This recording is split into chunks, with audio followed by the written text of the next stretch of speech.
Goalie mask is, something to protect your head, but also, look into yourself a little bit, I guess.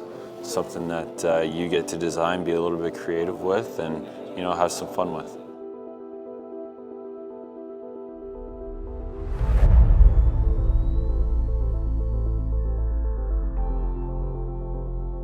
I think it's just the uniqueness throughout all the goalies in professional sports. I mean, you don't see any mask the exact same. Everyone always has their own twist that they want to put on it, their own color scheme, their own design. So I think that for the most part, I mean, everything's just so unique to you and the city that you play in. So it's always kind of fun to come up with new ideas. Well, now with all the artwork and the creativity with the guys, it's showing off personality with a lot of the goalies now.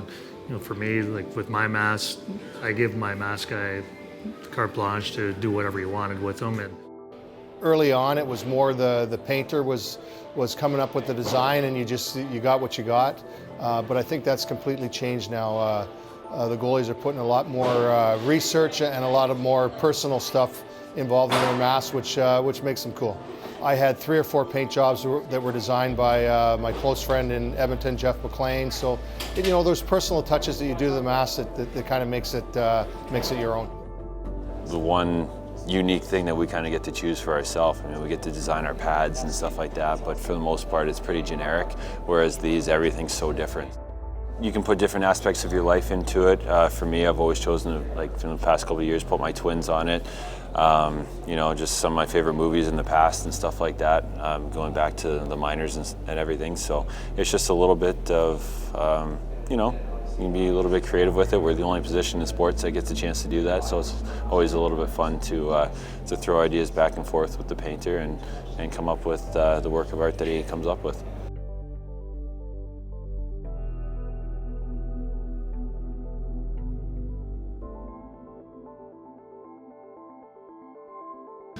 When we did the 3rd jersey here in Edmonton, my mask guy came up with a replica Grand Fear with throwbacks, so it had foul marks, puck marks all underneath the lacquer. It came out phenomenal, and it's still one of the favorite ones that I've ever had. There was the concept of the oil drops, and but as far as that goes, I was just happy to be in the league and wear a mask. That's the approach that I kind of took, and whatever the designer came up with, that's kind of what we went with.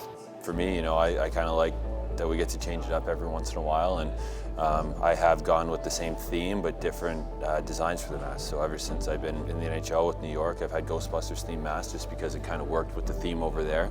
I lived right around the corner from where the movie was filmed, so it kind of fit for me. And then when I got traded to Edmonton, everyone just said you have to bring the Ghostbusters to Edmonton. So just kept snowballing from there, and now it's just kind of my identity.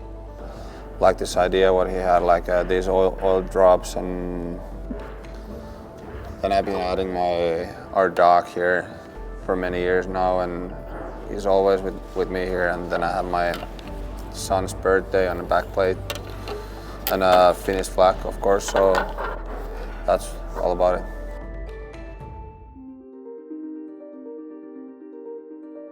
I could not imagine playing in the days with the guys wearing those small little cat's eyes and small little plastic holes that I don't know how they could see, but they did it, and they were amazing, and I'm glad that they brought it in, that's for sure. If you go back to 70s and early 80s, I would never wear those masks that those guys wore. If it came down to wearing just a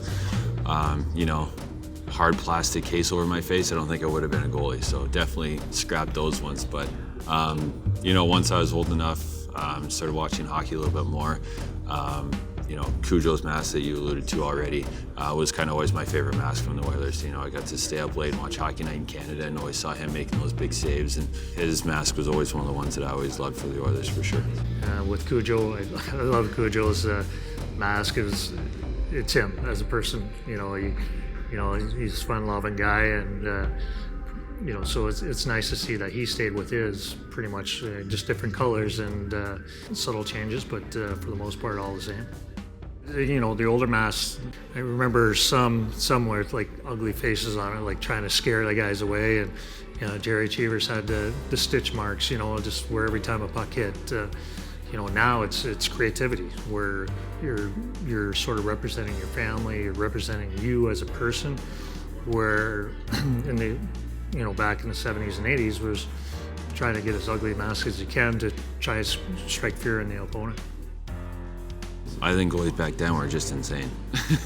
I think that they might have had a few screws loose up there. Everyone always says that no matter what, if you're a goalie, then you might be a little bit crazy. But for those guys to take shots at that velocity with just that protecting your face, I don't know if I could do it. So kudos to them for sticking in there and being warriors like they were. But you know, I prefer the hard fiberglass that we wear in our face now, a little bit more protective.